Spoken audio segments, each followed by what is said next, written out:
Hello friends, एक बार फिर से वेलकम है आप सभी का एक न्यू वीडियो में।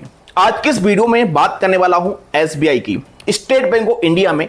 अगर आप अपना अकाउंट ओपन करने की सोच रहे हैं या आप पहले से एसबीआई का अकाउंट यूज करते हैं कोई भी, तो यह वीडियो आपके लिए बहुत इंपॉर्टेंट है। इस वीडियो में हम एसबीआई बैंक का पूरा डिटेल्स में रिव्यू करने वाले हैं, जैसे कि इस बैंक में कौन कौन से लोग अकाउंट ओपन कर सकते हैं, अगर हमने इस बैंक में अकाउंट ओपन कर लिया तो हमारे लिए क्या क्या यहां पर बेनिफिट मिलते हैं, कौन कौन सी सर्विस मिलती है, प्रोडक्ट किस प्रकार के हैं इस बैंक में, क्रेडिट कार्ड मिलता है कि नहीं मिलता है, लोन मिलता है कि नहीं मिलता है, इन्वेस्टमेंट के क्या ऑप्शन है यहां पर इस बैंक में। बाकी हम बात करेंगे कि इस बैंक के कर्मचारियों का व्यवहार कैसा रहता है, अगर कभी हमारे लिए ब्रांच में जाना पड़ा तो हमारा काम यहां पर कितनी जल्दी हो जाता है, क्या यहां पर परेशानी का सामना करना पड़ता है, अकाउंट ओपन करने के लिए डॉक्यूमेंट क्या लगते हैं, अकाउंट पर चार्जेस क्या लगते हैं, ऐसी ढेर सारी जानकारी एसबीआई बैंक के बारे में इस वीडियो में समझने वाले हैं। चलिए स्टार्ट करते हैं वीडियो को। नमस्कार, मेरा नाम मनीष प्रजापति, आप सभी का एक बार फिर से वेलकम एक न्यू वीडियो में।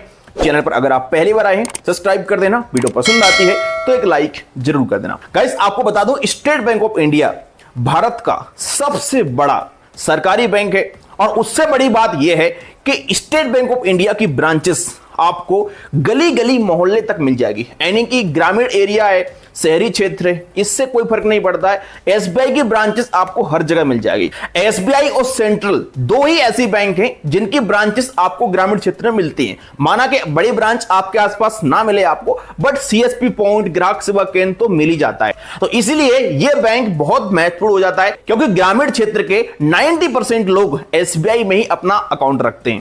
अगर हम बात करते हैं स्टेट बैंक ऑफ इंडिया के ब्रांचेस की कि भाई इस बैंक की कितनी ब्रांचेस पूरे इंडिया में, तो एसबीआई की टोटल इंडिया में 22,000 प्लस ब्रांचेस हैं और पूरे इंडिया में एसबीआई की 63,000 से प्लस एटीएम मशीन। वहीं स्टेट बैंक ऑफ इंडिया में 50 करोड़ से प्लस ग्राहक हैं, इतने ग्राहक अपने अकाउंट रखते हैं इस बैंक में। और एक आंकड़ा आपको बताऊं, भारत का हर तीसरा व्यक्ति स्टेट बैंक ऑफ इंडिया का ग्राहक है, यानी कि हर 3 व्यक्ति में से एक व्यक्ति का account state bank of India में भारत में। स्टेट बैंक ऑफ इंडिया के 82,000 से प्लस सीएसपी पॉइंट, जिसे हम ग्राहक सेवा केंद्र बोलते हैं, ग्रामीण क्षेत्र में ये काफी फेमस होते हैं और यहां पर आपके लिए बैंकिंग की कुछ सर्विस मिल जाती हैं। एसबीआई में अगर आपका अकाउंट है या फिर ओपन करने जा रहे हैं आप, तो यहां पर भी आपको वही डीआईसीसी के अकॉर्डिंग एक 5 लाख रुपए तक का इंश्योरेंस मिलता है, जिसे हम deposit insurance credit guarantee corporation कहते हैं। ये इंश्योरेंस आपको हर बैंक पर लगभग आरबीआई की तरफ से दिया जाता है। आपको हम बता दें कि हमने एक नई सीरीज चलाई है जिसमें हम सरकारी bank, private bank, small finance bank और पेमेंट बैंक, सभी बैंकों का एक एक डिटेल्स वीडियो बना रहे हैं और एक एक बैंक का बिल्कुल डिटेल्स में रिव्यू कर रहे हैं। आप कमेंट करके बताइएगा कि ये सीरीज आपको कैसी लग रही है। अगर हम बात करते हैं स्टेट बैंक ऑफ इंडिया में इंटरेस्ट की, कि हमने अगर अकाउंट ओपन कर लिया तो यहां पर हमें कितना इंटरेस्ट मिलता है, तो एसबीआई के सेविंग अकाउंट पर आपके लिए 2.75% से लेकर के 3% पर एनम का इंटरेस्ट मिल जाता है। वहीं अगर आप एसबीआई में अपना फिक्स डिपॉजिट ओपन करते हैं तो एफडी पर एसबीआई आपके लिए 4% से लेकर के 7.50 यानी 7.5% तक का इंटरेस्ट प्रोवाइड करा देता है। देखिए, किसी बैंक में इंटरेस्ट फिक्स नहीं होता है। आरबीआई की रेपो रेट और रिजर्व रेपो रेट के हिसाब से ये इंटरेस्ट हर 3 महीने में कम ज्यादा हो जाता है। तो आप लेटेस्ट इंटरेस्ट के लिए एक बार बैंक से संपर्क कर ले या फिर इसकी वेबसाइट पर विजिट कर लें। अगर हम बात करते हैं एसबीआई में कुछ प्रोडक्ट की, भाई इस बैंक में हमें कौन कौन से प्रोडक्ट देखने को मिल जाते हैं। देखिए, एसबीआई एक सरकारी बैंक है और काफी पुराना बैंक है। इस बैंक में आपको लगभग सारी सर्विस मिल जाती है, जैसे कि यहां पर आप अपना सेविंग अकाउंट ओपन कर सकते हैं, इस बैंक में आप अपना करंट अकाउंट ओपन कर सकते हैं, एनआरआई अकाउंट ओपन कर सकते हैं, बाकी यहां पर आप सैलरी अकाउंट ओपन कर सकते हैं। और सबसे बड़ी बात यह है कि एसबीआई में जितने भी अकाउंट है सभी अकाउंट जीरो बैलेंस आते हैं, क्योंकि कोरोना के समय से एसबीआई ने अपने सारे अकाउंट पर मिनिमम बैलेंस का क्राइटेरिया खत्म कर दिया था और सभी अकाउंट को जीरो बैलेंस कर दिया था। बाकी इस बैंक में आपको लोन की फैसिलिटी मिल जाएगी। अगर आपको लोन चाहिए तो आप बिल्कुल इस बैंक से लोन ले सकते हैं, लेकिन अधिकतर लोगों को एसबीआई में लोन नहीं मिलता है, क्योंकि एक सरकारी बैंक है। यहां पर अगर आप सरकारी कर्मचारी हैं तो आपको बड़ी आसानी से लोन मिल जाएगा, बट अगर आप प्राइवेट कर्मचारी हैं या फिर आप छोटा मोटा बिजनेस करते हैं, गरीब आदमी, तो भाई इनके जो कर्मचारी होते हैं ना, वो इतना सपोर्ट नहीं करते हैं लोगों का। इस बैंक में आपको लोन लेने में बहुत समस्या का सामना करना पड़ेगा और बहुत ही कम चांस रहते हैं कि यहां पर आपको लोन मिले। हाँ, लोन सारे प्रकार के हैं इस बैंक में, सरकारी स्कीम के अंदर लोन मिल जाएगा, किसान क्रेडिट कार्ड मिल जाएगा, बहुत सारी स्कीम है, लेकिन अधिकतर लोगों को यहां पर लोन नहीं मिलता। ये इस बैंक की सच्चाई है। ग्रामीण एरिया में अगर आपकी ब्रांच है तो ये आपको पता ही होगा। बाकी इस बैंक में आप किसान क्रेडिट कार्ड भी ले सकते हैं। अगर आप किसान हैं तो तो आपके लिए यहां पर किसान क्रेडिट कार्ड का बेनिफिट मिल जाएगा। आप अपना किसान क्रेडिट कार्ड इस बैंक में बनवा सकते हैं। बाकी आप एसबीआई में एफडी कर सकते हैं, आरडी कर सकते हैं और यहां पर आपको बहुत सारे अलग अलग इन्वेस्टमेंट के प्लान भी देखने को मिल जाएंगे। सबसे बड़ी बात है कि एसबीआई का खुद का एक एसबीआई सिक्योरिटी नाम से एप्लीकेशन है अलग से, जिसमें आप अलग अलग तरह से इन्वेस्ट कर सकते हैं। म्यूचुअल फंड में, ईटीएफ में या शेयर मार्केट में बहुत सारी स्कीम उसके अंदर आपको मिल जाएगी। तो अगर आप एसबीआई सिक्योरिटी अकाउंट ओपन करना चाहते हैं, उसका मैं लिंक डाल दूं डिस्क्रिप्शन में, तो आप ओपन कर सकते हैं। खुद का एसबीआई का एप्लीकेशन है। बाकी एसबीआई में आपको जनधन अकाउंट मिल जाएगा। इसके अलावा यहां पर जितनी भी सरकार की योजना रहती है, इसकी अटल पेंशन योजना या फिर कोई सुकन्या समृद्धि योजना, इस प्रकार की योजना रहती है, सारी योजना आपको एसबीआई में मिल जाती है। अगर हम बात करते हैं सर्विस की कि एसबीआई में हमें किस प्रकार की सर्विस मिलती है, देखिए यहां पर आपको नेट बैंकिंग सर्विस मिल जाती है। आप नेट बैंकिंग इस्तेमाल कर सकते हैं अकाउंट ओपन करने के बाद। मोबाइल बैंकिंग भी इनका काफी अच्छा है। एसबीआई योनो नाम से आपको ऐप मिलेगा प्ले स्टोर पर, जिसे आप डाउनलोड कर लेंगे। तो एसबीआई योनो ऐप के अंदर आपको ढेर सारी सर्विस मिल जाती है, जिससे आप घर बैठे बैठे बहुत सारा काम कर सकते हैं। जैसे कि आप स्टेटमेंट डाउनलोड कर सकते हैं, आप अपनी पूरी अकाउंट की हिस्ट्री चेक कर सकते हैं, पिन जनरेट कर सकते हैं, वर्चुअल कार्ड देख सकते हैं। इस प्रकार के कई सारे काम आप घर बैठे बैठे मोबाइल बैंकिंग और नेट बैंकिंग से कर सकते हैं एसबीआई में। बाकी इस बैंक को आप यूपीआई से लिंक कर सकते हैं, किसी भी यूपीआई ऐप में इस्तेमाल कर सकते हैं। बाकी हम बात करते हैं चेकबुक, पासबुक और एटीएम कार्ड की। तो एसबीआई में अगर आप अकाउंट ओपन कराते हैं तो यहां पर आपको पासबुक मिल जाएगी, चेकबुक मिल जाएगी और एटीएम कार्ड भी मिल जाएगा। बड़ी आसानी से यहां पर तीनों डॉक्यूमेंट आपको मिल जाते हैं। इसके अलावा यहां पर आप आईएमपीएस, एनईएफटी के माध्यम से मनी ट्रांसफर कर सकते हैं और ब्रांच में जाके भी आप सारी सर्विस ले सकते हैं बड़ी आसानी से। अब हम बात करते हैं एलिजिबिलिटी की। अगर किसी व्यक्ति को एसबीआई में अकाउंट ओपन करना है तो क्या एलिजिबिलिटी होना चाहिए?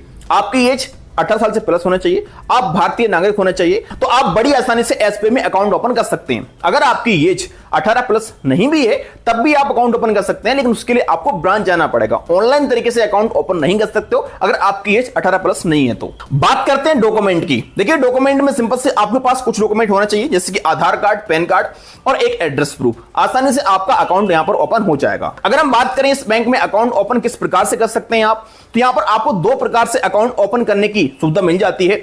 नंबर एक, आप ऑनलाइन तरीके से अकाउंट ओपन कर सकते हैं। आपको प्ले स्टोर से एसबीआई योनो ऐप डाउनलोड करना है और आपको वहां से अकाउंट ओपन करना है। सेविंग अकाउंट आप ओपन कर सकते हैं ऑनलाइन तरीके से। यहां पर आपका वीडियो केवाईसी के माध्यम से केवाईसी होता है। आपको पैन कार्ड दिखाना पड़ेगा, आधार कार्ड दिखाना पड़ेगा और साइन करके दिखाने पड़ेंगे और आसानी से आपका यहां पर अकाउंट ओपन हो जाएगा। इसके बाद आप अपने अकाउंट को इस्तेमाल कर सकते हैं। इस पर हमने अलग से वीडियो बनाया हुआ है, तो आप देख सकते हैं। अगर हम बात करते हैं ऑफलाइन तरीके की, देखिए ऑफलाइन तरीके में आपको अपनी नजदीकी एसबीआई ब्रांच में जाना पड़ेगा। वहां पर आपको अपने साथ आधार कार्ड, पैन कार्ड ले जाना है और आधार कार्ड का, पैन कार्ड का फोटोकॉपी ले जाना है और 2 पासपोर्ट साइज फोटो ले जाना है। तो आपका अकाउंट एसबीआई की ब्रांच से ओपन कर दिया जाएगा। लेकिन ध्यान रखना, एसबीआई में जब आप ऑफलाइन तरीके से अकाउंट ओपन कराने के लिए जाते हैं तो कई बार जो एसबीआई के कर्मचारी हैं वो अपना टारगेट पूरा करने के लिए आपसे अलग अलग कुछ सर्विस के बारे में बोल सकते हैं कि भाई आपको अकाउंट ओपन करने के साथ साथ यहां पर एक डीमार्ट अकाउंट ओपन कराना पड़ेगा या फिर अकाउंट ओपन करने के साथ साथ कोई इंश्योरेंस लेना पड़ेगा। तो आप उनसे साफ साफ बोल दीजिएगा कि सर ऐसा कोई आरबीआई गाइडलाइंस नहीं है। किसी व्यक्ति को आप जबरदस्ती कोई प्रोडक्ट सेल नहीं कर सकते हैं। ऐसा कई बार यहां पर देखने को मिलता है कि वो आपको अलग अलग प्रोडक्ट चिपका देते हैं और कई बार तो पता भी नहीं चलता है कि आपके अकाउंट ओपन करने के साथ साथ कौन सी सर्विस चिपका दी है। बाद में जब पैसा कटेगा तब मालूम चलता है। तो ऑफलाइन अकाउंट ओपन कराने का एक बहुत बड़ा इशू भी यहां पर आ जाता है। अब हम बात करते हैं इस बैंक में कुछ चार्जेस की। देखिए एसबीआई में आपको बेसिकली जो डेबिट कार्ड मिलता है, इस डेबिट कार्ड का चार्ज देना पड़ेगा। अब जौन सा आप डेबिट कार्ड लेंगे उस प्रकार का यहां पर चार्ज कटेगा आपका।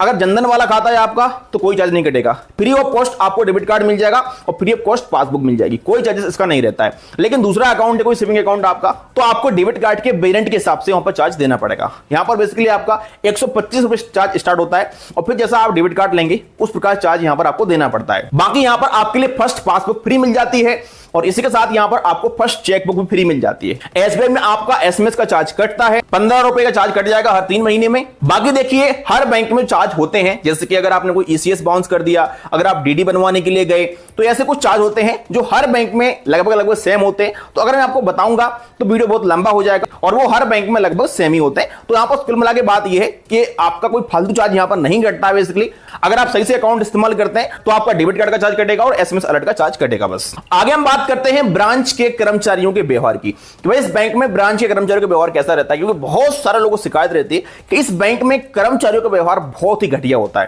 आगे हम बात करते हैं एक नेक्स्ट पॉइंट की जो है बहुत इंपॉर्टेंट, ब्रांच में कर्मचारियों का व्यवहार कैसा होता है और कभी अगर हम ब्रांच में जाते हैं तो हमारा कितने जल्दी काम हो जाता है। तो देखिए ये वैसे तो एक ऐसा पॉइंट है कि हर ब्रांच के ऊपर डिपेंड करता है ब्रांच के कर्मचारी किस प्रकार के हैं, क्योंकि हर कर्मचारी एक साथ होता नहीं है। तो कुछ कर्मचारी अच्छे भी होते हैं बैंकों में और कुछ कर्मचारी सही से काम नहीं करते हैं, अपना कर्तव्य का पालन नहीं करते हैं, जिससे बैंक का नाम बदनाम होता है। इस बात में कोई शक नहीं। और खास करके एसबीआई में ये चीज़ अधिक देखने को मिलती है कि जो ग्रामीण एरिया की ब्रांचें हैं वहाँ पर कर्मचारियों का जो रवैया होता है थोड़ा सा सही नहीं होता है। ये चीज़ मैंने पर्सनली देखी है। तो इसमें देखो दो चीज़ें निकल के आती हैं। तो इसमें नंबर एक चीज़ तो ये रहती है कि ब्रांच के कर्मचारी सही से काम नहीं करते हैं, जिससे लोगों को बड़ी समस्या बनती है। और कई बार ऐसा देखने को मिलता है कि आप ब्रांच में कोई काम कराने के लिए जाते हैं तो बोलते हैं कि आज ये काम नहीं होगा, मंडे को आइएगा, कल आइएगा, परसों आइएगा, मतलब इस प्रकार से आपको ये आगे टाइम देते रहते हैं। ये चीज़ तो बहुत ज़्यादा देखने को मिलती है अक्सर ग्रामीण क्षेत्र की ब्रांचों में। और ये समस्या तो हर सरकारी ऑफिस की, हर सरकारी बैंक की है।